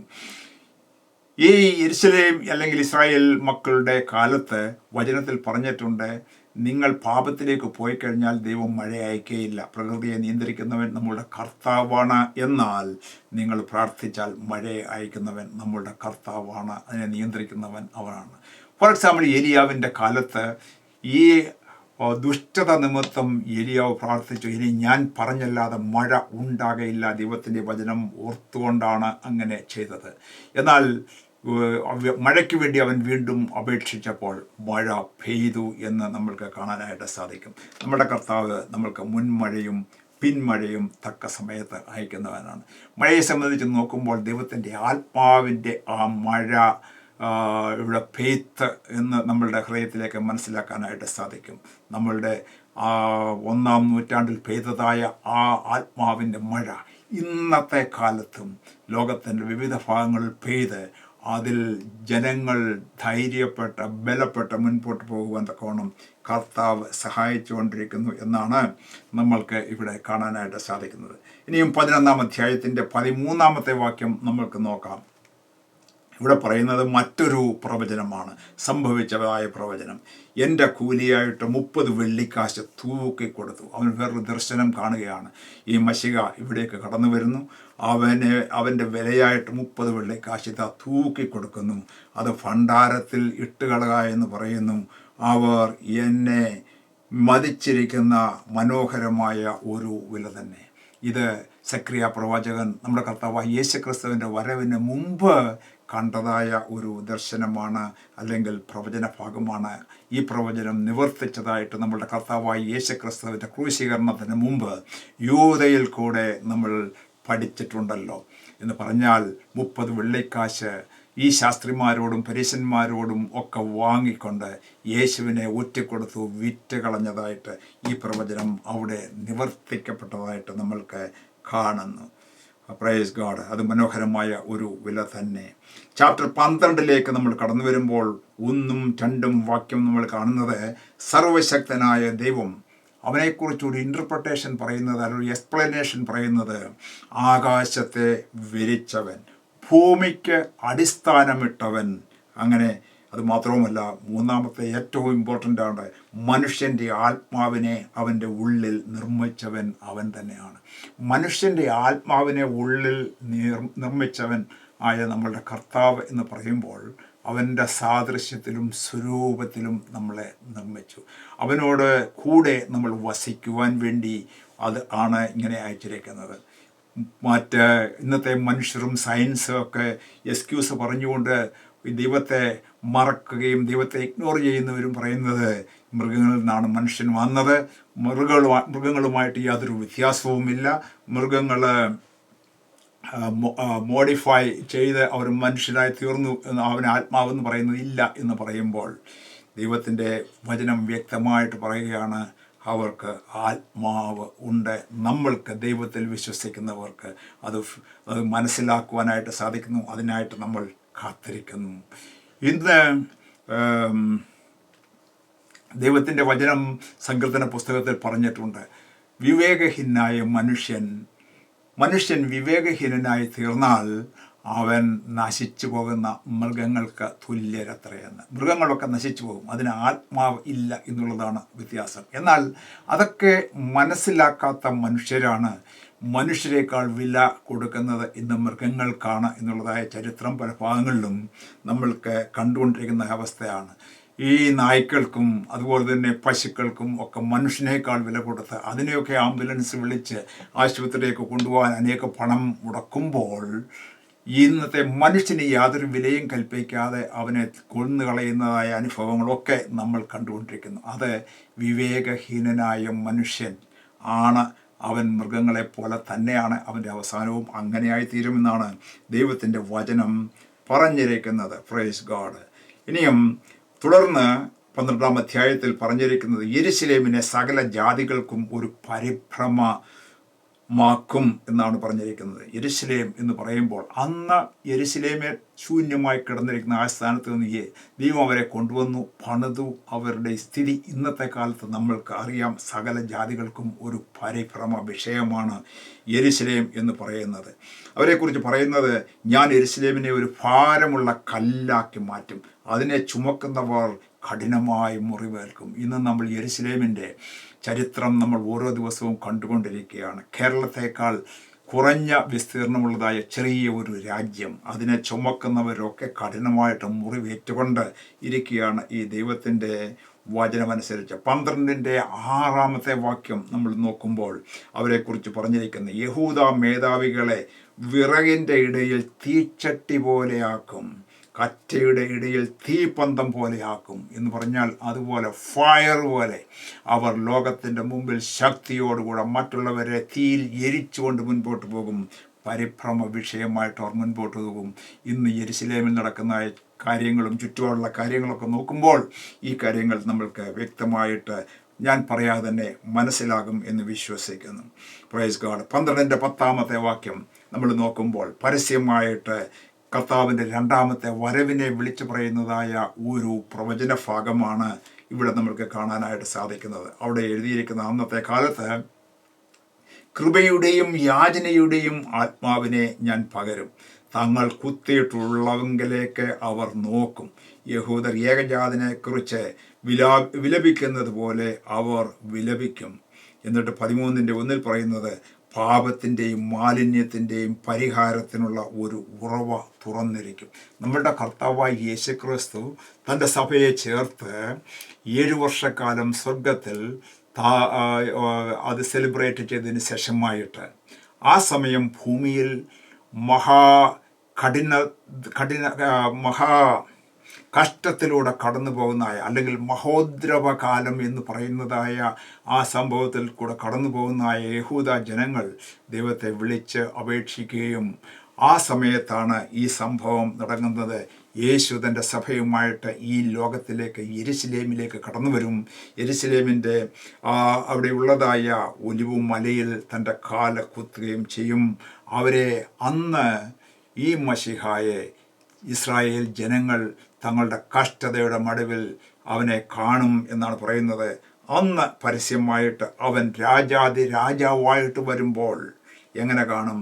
ഈ യഹൂദന്മാർക്ക് അന്ന് കൃപയുടെയും യാചനയുടെയും ആത്മാവിനെ അവരിലേക്ക് പകരുകയും യഹൂദന്മാർ തങ്ങൾ കുത്തിയവങ്കിലേക്ക് അവർ നോക്കും. അന്ന് അവർ മനസ്സിലാക്കും, ഞങ്ങൾ ഈ മശിഹയാണല്ലോ കുത്തിയത്, യേശുവിനെയാണല്ലോ കുത്തിയത് എന്ന് പറഞ്ഞുകൊണ്ട് അവർ യാചനയോടും പ്രാർത്ഥനയോടും കൂടെ അവങ്കിലേക്ക് നോക്കും എന്നാണ് പറയുന്നത്. എന്നിട്ട് ഏത് രീതിയിലാണ്? ഏകജാതനെക്കുറിച്ച് വിലപിക്കുന്നവരെ പോലെ അവർ വിലപിക്കും എന്നാണ്. അത്രമാത്രം ഹൃദയവേദനയോടുകൂടെ അവരുടെ തെറ്റുകളെ മനസ്സിലാക്കിക്കൊണ്ട് മശിഹായെ ക്രൂശിച്ചു ആ തെറ്റിനെ ഓർത്തുകൊണ്ട് യഹൂദന്മാർ ഒരു രാജ്യമായിട്ട് വിലപിക്കുകയും ആ രാജ്യം ഒന്നായിട്ട് രക്ഷിക്കപ്പെടുകയും ചെയ്യും എന്നാണ് ആ ഭാഗത്ത് പറഞ്ഞിരിക്കുന്നത്. എന്ന് പറഞ്ഞാൽ സെഖര്യാവ് അന്നത്തെ കാലത്ത് പ്രവചിച്ചായ സംഭവം ഇതുവരെ നടന്നിട്ടില്ല, എന്നാൽ അധികം താമസിക്കാതെ ഇത് സംഭവിക്കും എന്നുള്ളതായ ഒരു പ്രവചനം ആയിട്ട് നിലകൊള്ളുകയാണ്. Praise God.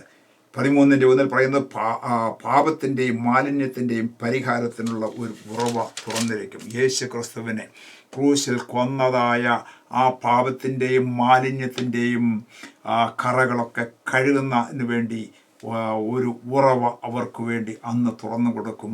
അവർക്ക് ദൈവത്തിൻ്റെ കരുണ ലഭിക്കും, ദൈവത്തിൻ്റെ അനുഗ്രഹം പ്രാപിക്കും, അവർക്ക് വിടുതൽ പ്രാപിക്കും എന്നാണ് അവിടെ കാണുന്നത്. 13-ന്റെ 6-ാമത്തെ വാക്യം നമ്മൾ നോക്കുമ്പോൾ, നിന്റെ കയ്യിൽ കാണുന്ന ഈ മുറിവുകൾ എന്ത്? എന്നെ സ്നേഹിക്കുന്നവരുടെ വീട്ടിൽ വെച്ച് ഞാൻ അടികൊണ്ടതാകുന്നു എന്ന് പറയുന്നതായ ഒരു ഭാഗം നമ്മുടെ ഈ സെഖര്യാ പ്രവാചകൻ എഴുതിയിരിക്കുകയാണ്. എവിടെയാണ് ഇത് സംഭവിക്കുന്നത്? സ്വർഗത്തിലേക്ക് കടന്നു ചെല്ലുമ്പോൾ തന്നോട് ചോദിക്കുന്നതായ ചോദ്യമാണ്, നിന്റെ കയ്യിൽ കാണുന്ന ഈ മുറിവുകൾ എന്ത്?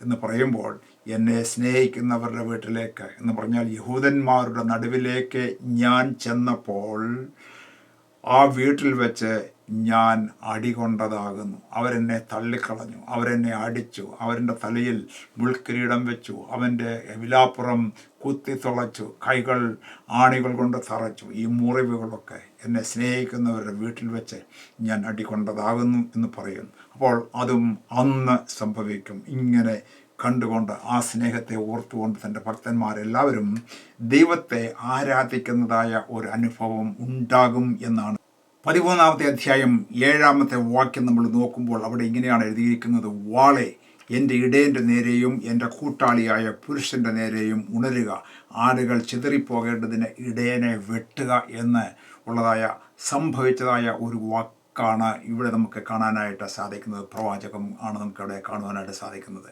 അതായത് നമ്മുടെ കർത്താവായ യേശു ക്രിസ്തു ഈ ലോകത്തിലായിരുന്നപ്പോൾ ഒടുവിലത്തെ ശുശ്രൂഷ സമയത്ത് ഗത്സമന തോട്ടത്തിൽ വെച്ച് ശത്രുക്കൾ തന്നെ പിടിച്ചപ്പോൾ ശിഷ്യന്മാർ എല്ലാവരും ഓടിപ്പോകുന്നു.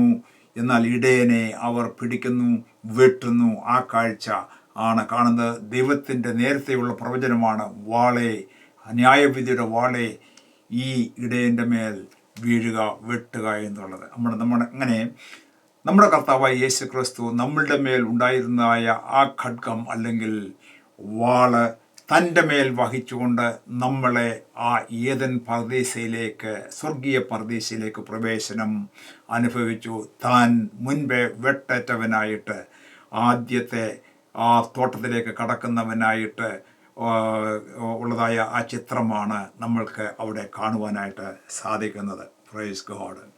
അടുത്തതായിട്ട് 14-ാമത്തെ അധ്യായം 1 മുതൽ 6 വരെയുള്ള വാക്യങ്ങളിൽ നമുക്ക് കാണുന്നത് പരസ്യമായിട്ടുള്ള കർത്താവായ യേശു ക്രിസ്തുവിൻ്റെ ഭൂമിയിലേക്കുള്ള വരവിനെയാണ് ഇവിടെ കാണാനായിട്ട് സാധിക്കുന്നത്. അത് യഹോവയുടെ ദിവസം എന്നാണ് പറഞ്ഞിരിക്കുന്നത്. ഇസ്രായേലിൻ്റെ മഹോദ്രവകാലം 7 വർഷം കഴിഞ്ഞ് മഹോദ്രവകാലമാണ്. അത് 7 വർഷക്കാലം നമ്മളുടെ സഭയുടെ എടുക്കപ്പെടുന്ന ശേഷമായിട്ട് നടക്കുന്നതായ സംഭവമാണ്. അതായത് റാപ്ചറിന് ശേഷം 7 വർഷം കഴിയുമ്പോഴാണ് ഈ സംഭവം നടക്കുന്നത്. പരസ്യമായിട്ട് നമ്മുടെ കർത്താവ് രാജാവായിട്ട് ഈ ലോകത്തിലേക്ക് കടന്നു വരും എന്ന് ഉള്ളതായ കാര്യം. Praise God. 14-ന്റെ 4-ാമത്തെ വാക്യം നമ്മൾ നോക്കുമ്പോൾ കർത്താവിൻ്റെ കാലുകൾ ഒലിവുമലയിൽ ചവിട്ടും, വടക്കോട്ടും തെക്കോട്ടും അത് പിളരും ഒലിവുമല എന്ന് നമ്മളിവിടെ വായിക്കുമ്പോൾ മനസ്സിലാക്കുന്നു. യഹോവയുടെ വിശുദ്ധന്മാരോടുകൂടിയുള്ളതായ വരവാണ് അവിടെ നമ്മൾക്ക് കാണുന്നത്. പരസ്യമായിട്ടുള്ള വരവ് എന്നുള്ളതാണ് ഇവിടെ നമ്മൾക്ക് കാണുന്നത്. അതും സംഭവിക്കാനുള്ള ഒരു പ്രവചനമായിട്ട് സെക്രിയ പ്രവാചകൻ തൻ്റെ പുസ്തകത്തിൽ രേഖപ്പെടുത്തിയിരിക്കുന്നു. Praise God. 14-ാം അധ്യായത്തിൻ്റെ 12-ാമത്തെ വാക്യം നമ്മൾ വായിക്കുമ്പോൾ അവിടെ കാണുന്നത് യെരുശലേമിനോട് യുദ്ധം ചെയ്യുന്ന സകല ജാതികളെയും യഹോവ ശിക്ഷിക്കുന്നതായ ഒരു പ്രവർത്തനമാണ് അവിടെ നമ്മൾക്ക് പ്രവചനമായിട്ട് കാണുന്നത്. അവിടെ പ്രത്യേകാൽ നമ്മൾക്ക് മനസ്സിലാക്കാനുള്ളതായ ഒരു കാര്യമുണ്ട്. പ്രത്യേകാൽ ഇന്നത്തെ കാലത്ത് ടെക്നോളജിയും ഒക്കെ വളരെ പുരോഗമിച്ചിരിക്കുന്നതായ കാലത്ത് നമ്മൾക്ക് മനസ്സിലാക്കുവാൻ യാതൊരു വിധമായ പ്രയാസവുമില്ല. ആറ്റം ബോംബുകൾ, ഹൈഡ്രജൻ ബോംബുകൾ, അതുപോലെ അതിനേക്കാൾ അപ്പുറത്തായിട്ടുള്ളതായ നശീകരണ ബോംബുകളൊക്കെ നിർമ്മിച്ചിരിക്കുന്ന ഈ കാലത്ത് ഈ എഴുതിയിരിക്കുന്നതായ കാര്യങ്ങൾ സംഭവിക്കുമെന്ന് നമ്മൾക്ക് മനസ്സിലാക്കാനായിട്ട് പ്രയാസമില്ല. എന്നാൽ അന്നത്തെ കാലത്ത് പ്രയാസം ആയിരുന്നതായ സമയത്ത് പ്രവാചകൻ ധൈര്യത്തോടുകൂടെ എഴുതി വച്ചിരിക്കുകയാണ്. എന്താണ് എഴുതി വച്ചിരിക്കുന്നത്? ഈ സമയത്ത്, ഈ ഹർമഗദോൻ യുദ്ധത്തിൻ്റെ സമയത്ത് അല്ലെങ്കിൽ അവസാനത്തെ യുദ്ധത്തിൻ്റെ സമയത്ത് അവർ നിവർന്നു നിൽക്കുമ്പോൾ തന്നെ അവരുടെ മാംസം ചീഞ്ഞ് അഴുകിപ്പോകും, അവരുടെ കണ്ണ് തടത്തിൽ നിന്നും ചീഞ്ഞ് അഴുകിപ്പോകും, അവരുടെ നാവ് വായിൽ തന്നെ ചീഞ്ഞ് അഴുകിപ്പോകും. ഈ കാര്യങ്ങളൊക്കെ ഞാൻ എക്സ്പ്ലെയിൻ ചെയ്യാതെ തന്നെ നിങ്ങൾക്ക് മനസ്സിലാകും എന്ന് വിശ്വസിക്കുന്നു. ഒരു 3-ാം ലോകമഹായുദ്ധം ഉണ്ടാകുമെങ്കിൽ പലപ്പോഴും അതിൻ്റെ കാര്യങ്ങളൊക്കെ നമ്മൾ കേട്ടുകൊണ്ടിരിക്കുകയാണ്. എന്നാൽ അവിടെ ഈ സംഭവങ്ങളൊക്കെ ഉണ്ടാകാനുള്ളതായ സാധ്യതയുണ്ട്. ദൈവത്തിൻ്റെ ജഡ്ജ്മെൻറ്റും അതുപോലെ തന്നെ ദൈവജനങ്ങളുടെ റെസ്റ്റോറേഷനും ഇസ്രായേലിൻ്റെ റെസ്റ്റോറേഷനും വീണ്ടെടുപ്പും അവിടെ നടക്കും എന്നുള്ളതായ പ്രത്യാശയാണ് നമ്മൾക്ക് ഉള്ളത്. ഈ ലോകത്തിൽ എന്ത് സംഭവിച്ചാലും അതിനെക്കുറിച്ച് ഭാരപ്പെടേണ്ടതായ കാര്യമല്ല. Praise God. പ്രിയപ്പെട്ടവരെ, 14 അധ്യായങ്ങളിൽ കൂടെ നമ്മൾ വളരെ വേഗത്തിലുള്ളതായ ഒരു ജേർണി ആയിരുന്നു നടത്തിയത്. എന്താണ് നമ്മളുടെ ലൈഫ് ആപ്ലിക്കേഷൻസ് ആയിട്ട് ഇവിടെ നിന്നും നമ്മൾക്ക് മനസ്സിലാക്കുവാനായിട്ട് ഉള്ളത്? ഒന്നാമത്തെ കാര്യം ഞാൻ എടുത്തു പറയുന്നത്, സൈന്യത്താലല്ല, ശക്തിയാലല്ല, ദൈവത്തിൻ്റെ ആത്മാവിനാൽ തന്നെയാണ് എല്ലാ കാര്യങ്ങളും നടക്കേണ്ടത്, ദൈവം നടത്തുന്നത് എന്ന് നമ്മൾ മനസ്സിലാക്കുമ്പോൾ നമ്മളുടെ ജീവിതത്തിൻ്റെ എതിരെയുള്ളതായ ഏത് പ്രശ്നങ്ങളും, ശത്രുവിൻ്റെ പ്രശ്നങ്ങളും ഒക്കെയും അതിൻ്റെ മുമ്പിൽ നമ്മൾ തളർന്നു പോകരുത്, ക്ഷീണിച്ചു പോകരുത്.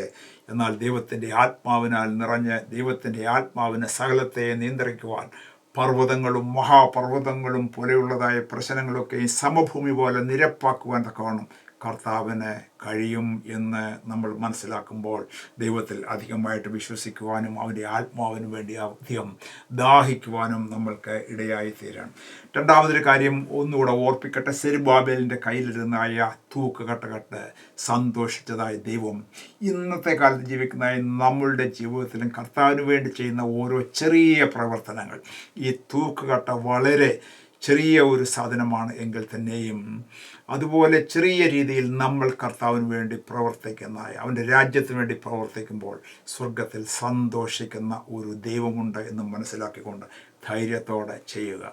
സെരുബ്ബാബേലിനോട് പറഞ്ഞു, നീ അടിസ്ഥാനമിട്ടു, അത് കുറച്ച് നാൾ നിന്ന് പോയെങ്കിൽ തന്നെയും ഭയപ്പെടേണ്ട, അതിൻ്റെ ക്യാപ് സ്റ്റോൺ, ഒടുവിലത്തെ കല്ല് നീ തന്നെ വയ്ക്കും, അതിൻ്റെ പൂർത്തീകരണം നിന്നിൽ കൊണ്ട് സാധിക്കും. നമ്മുടെയും ജീവിതത്തിൽ മുടങ്ങിക്കിടക്കുന്ന നന്മകൾ ഉണ്ടായിരുന്നേക്കാം, പ്രാർത്ഥനകൾ ഒക്കെ ഉത്തരം ലഭിക്കാതെ മുടങ്ങിക്കിടക്കുമായിരിക്കാം, രോഗങ്ങളൊക്കെ സൗഖ്യമില്ലാതെ അനേക മാസങ്ങളോ വർഷങ്ങളോ ആയിരിക്കാം. എന്നാൽ നിങ്ങൾ ആരും അതിൻ്റെ മുഖത്ത് ക്ഷീണിച്ചു പോകേണ്ട, പ്രയാസപ്പെടേണ്ട. നീ പ്രാർത്ഥിക്കുന്നതായ വിഷയത്തിന് ഒരു ആൻസർ കിട്ടുവാൻ, അതിൻ്റെ ഒരു കൺക്ലൂഷനിലേക്ക് കടന്നു വരുവാൻ തക്കവണ്ണം കർത്താവ് സഹായിക്കും. ദൈവത്തിൽ പൂർണ്ണമായിട്ട് വിശ്വസിക്കുക എന്നുള്ളതായ ഒരു മെസ്സേജാണ് നമ്മൾക്ക് ഇവിടെ കാണുവാനായിട്ട് സാധിക്കുന്നത്.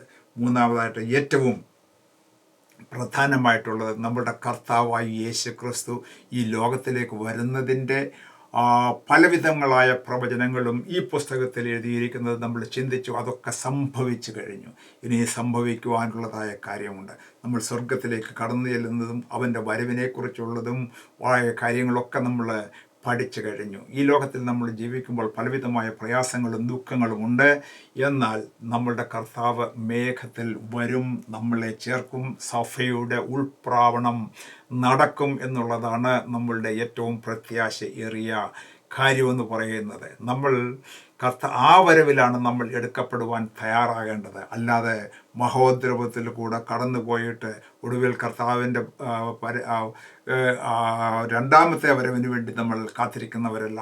നമ്മൾ കാത്തിരിക്കുന്നത് മേഘത്തിലെ വരവിലാണ്. കർത്താവിൻ്റെ സഭയെ എടുക്കുവാൻ വേണ്ടി കടന്നു വരുമ്പോൾ ആ വരവിൽ നമ്മൾ എടുക്കപ്പെടുവാൻ തക്കവണ്ണം നമ്മൾ ഒരുക്കമുള്ളവരായി, നമ്മളുടെ വിളക്കിൽ എണ്ണയുള്ളവരായിട്ട്, നമ്മുടെ കാന്തനെ കാത്തിരിപ്പാൻ തക്കവണ്ണം പുതിയ നിയമത്തിലുള്ളതായി നമ്മൾക്ക് ഓരോരുത്തർക്കും കർത്താവ് ഇടയാക്കുമാറാകട്ടെ. കർത്താവ് നമ്മളെ ബലപ്പെടുത്തട്ടെ. ഈ പ്രത്യാശയിൽ, ഈ വചനത്തിൽ ധൈര്യപ്പെട്ടുകൊണ്ട് മുൻപോട്ട് പോകുവാൻ കർത്താവ് നമ്മെ ഓരോരുത്തരെയും സഹായിക്കുമാറാകട്ടെ എന്ന് പറഞ്ഞുകൊണ്ട് ഈ പാഠം ഞാനിവിടെ കൺക്ലൂഡ് ചെയ്യുന്നു. അടുത്ത ആഴ്ച, അടുത്ത ലെസണിൽ നമ്മൾ മലാക്കി പ്രവചനം, അതായത് ഈ പഴയ നിയമത്തിൻ്റെ ഒടുവിലത്തെ പുസ്തകം പഠിക്കുന്നതായിരിക്കും. വീണ്ടും കാണാം. കർത്താവ് നമ്മളെ ഓരോരുത്തരെയും അനുഗ്രഹിക്കുമാറാകട്ടെ. God bless you.